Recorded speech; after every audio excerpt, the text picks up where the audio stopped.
हे भाई बहनों, आज की रोटी की खर सदस्य व्यक्ती गेले येशू ख्रिस्तांची मधुर नावाचे सप्रे नमस्कार. आज की दिनांक 10 एप्रिल 2024 बुधवार. ख्रिस्तांचे जीवनात आणि पगा देवदूत आले आणि त्यांची सेवा केली. मॅथ्यू अध्याय 4:11 वचन. जेव्हा प्रभू येशू मनुष्याचा पुत्र म्हणून पृथ्वीवर आला तेव्हा त्याने त्यांचे सर्व वैभव आणि वैभव बाजूला ठेवले आणि त्याने गुलामाचे रूप धारण केले आणि स्वतःला नम्रतेने बांधले. तो आमच्यासारखाच होता आणि तो देवदूतापेक्षा थोडा खालचा झाला. इब्री 2 अध्याय 9 वचन. देवाचा पुत्र येशू ख्रिस्त यांची देवाच्या दूताद्वारे सेवा करावी लागली.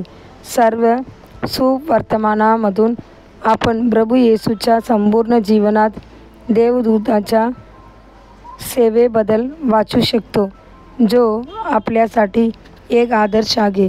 येशूच्या जन्माच्या वेळी देवदूत मोठ्या आनंदाने भरले होते. ते शेतात मेंढपाळांना दिसले आणि स्वर्गीय यजमानाच्या जमावाने देवाची स्तुती केली. सर्वांचे देवाचा गौरव आणि पृथ्वीवर शांती माणसासाठी सद्रवाना.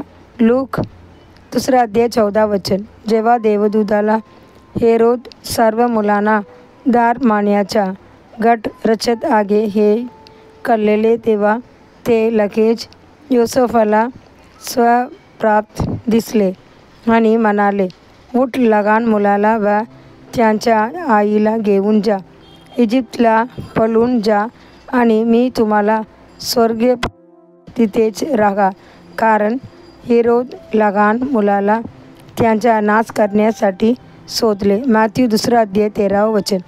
हेरोद मरण पावला तेव्हा पहा, परमेश्वराचा एक दूत इजिप्तमध्ये योसेफला स्वप्नात दिसला आणि म्हणाला, उठ, लहान मुलाला व त्यांच्या आईला घेऊन इस्रायल देशात जा, जे त्या लहान मुलांचा जीव घेऊ इच्छितात मेले आहेत.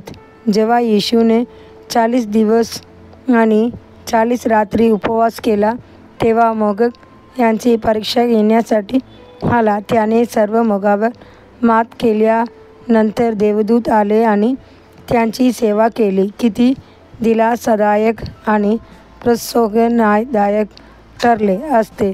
देवदूतांच्या सेवेने परमेश्वर खूप प्रसन्न झाला असता आणि त्याने त्यांची सेवा नाकारली नाही. मॅथ्यू अध्याय 4:11 वचन.